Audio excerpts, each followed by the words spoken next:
Now joined from our Pretoria studios by Dr Angelique Coetzee from the South African Medical Association. Good afternoon, Doc, and thank you for your time on the SABC News Desk.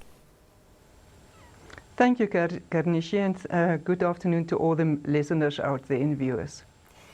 Doc, thank you. What are some of the key considerations for the repatriation and quarantine for those returning home in relation to the outbreak of this virus? I think that so far the precautionary measurements that's been put in place by the Department of Health is the correct ones to have. They are following the World Health Organization guidelines.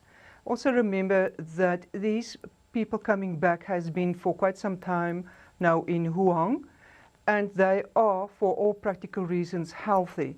The South African government goes one step further, and instead of the 14 days of quarantine, they go for 21 days of quarantine. It's important to understand that all the medical personnel will have the protective gear, while the patients, or it's not yet patients yet, but the people in quarantine will have also certain precautionary measurements that they will need to adhere to. Doctor, can you give us a sense of what actually happens during a quarantine period in the country? We need to, it is not a simple answer to that. You need to understand there's two types of quarantine. The one type of quarantine is where you try to get people to not be infected by the virus. So you have people that's not infected yet, possibly may have it underlying, but it's not infected. So those people, normally in a place like South Africa, what we need to do is self-quarantine at home.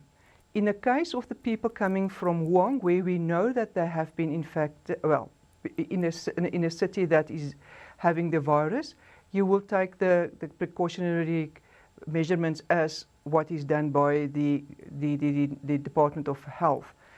Then you have patients who are really patients who are sick, and they need to be admitted, and that's a different type of treatment and quarantine measurements that needs to be in place for those people.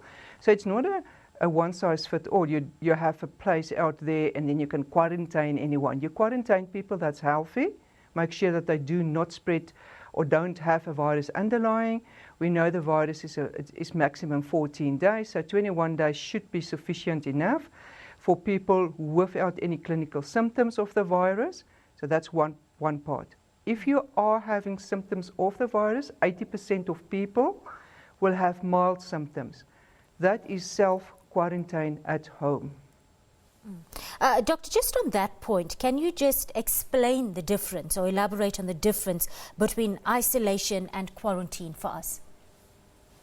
Okay. Isolation is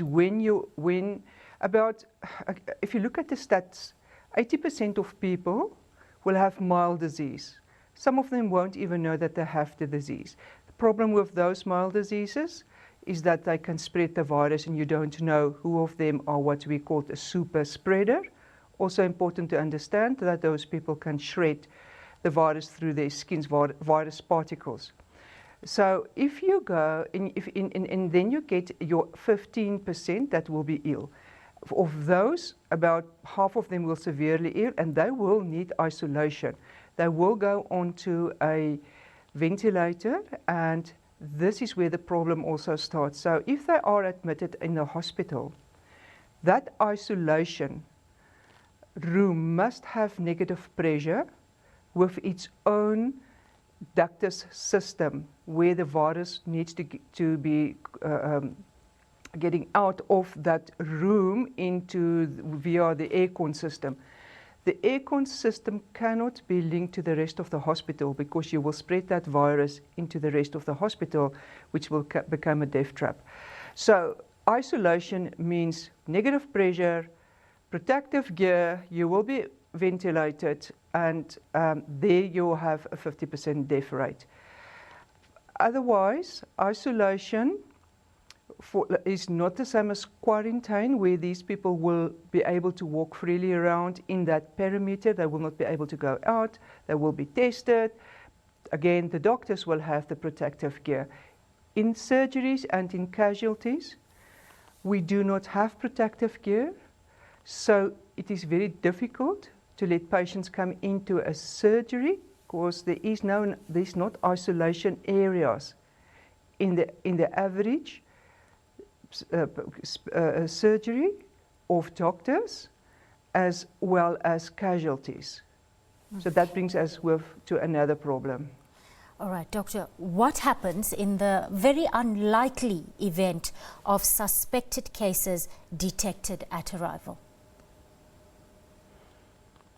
Are you now talking about the patients or the people coming in from Wuhan? How will they be handled? How should they be handled at the point of entry? Okay, what will happen when they at the point of entry, there will be medical tests performed on them. They will get throat swabs, they will get a blood test, and that will be sent away. They will have hopefully a 3-layer mask on their face, more to protect themselves from spreading viruses to other people, as protecting viruses coming through the mask. So they will then be monitored for temperature as well, for a cough, and certain, it's flu-like symptoms. So you will be monitored and screened for that. Then that will, I'm not sure what the protocol is of the current, the Department of Health has in mind, but that will maybe happening every third day. If a patient, or if there is a suspected case on day 20 of the 21 days of quarantine, it means that the quarantine period will be extended for another 21 days. Dr. Angelique Coetzee from the South African Medical Association joining us from our Pretoria studios. Thank you for your time.